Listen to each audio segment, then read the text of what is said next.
Well, I started noticing the pain when I was around 50, and the first couple of years was not really a big deal, but as the pain got worse, everything was a big deal.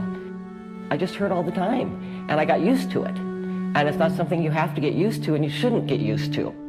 But I lost my office job, and my insurance was immediately cut off. And so I ended up working for Foods Catering in catering and running a bistro there eventually, and it progressively got worse. Not having insurance made it so I just forced down what was going on. I didn't have really any hope that things would change. My hope was I could just keep going, and the closer it got to where I knew that I really wasn't going to be able to keep going, I just shoved it down more. It's that stubborn streak, you know, it's just like, this can't be happening. But really deep down, I knew I was in trouble. My boss from Foods Catering, Shelby Sewell, and the chef at the time, Christy, took me into a back room, and they said, you need to do something about this. They said, you need to go to the country doctor and apply for Project Access.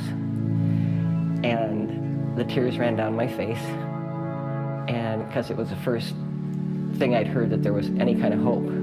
The good thing about Project Access is that since 2006, we have been not only a simple answer for both patients and providers, but we've also been an effective answer.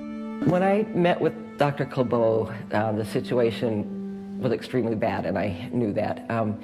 He made the comment that I was about a month out of a wheelchair.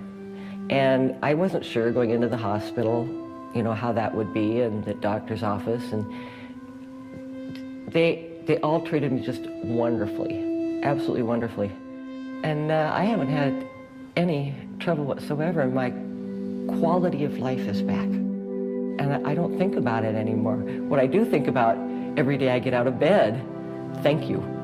And it's a daily thing. I just feel that way all the time. No, there was no cost, and everybody treated me like, you know, just so well. I just accepted it. I mean, that stuff was taken away. My insurance was gone. I was in pain. There were things I couldn't do.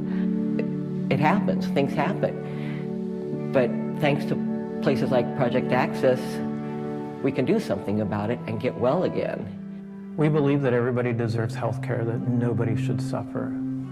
We don't want to turn our backs on anyone. It's why we ask people to come volunteer with us. It's why we ask people to give their time, talent, and treasure. It's why we ask for donors to give of their money to Project Access Northwest so that no one has to suffer because of lack of health care. I was fortunate to have insurance for quite a few years, but then I lost it. Some people never have it. Some people lose it. It doesn't really matter which it is. When you're hurting or you've got an illness and you don't have that insurance, that doesn't mean there's not hope. Don't just live through pain or illness thinking there's no hope, because there is.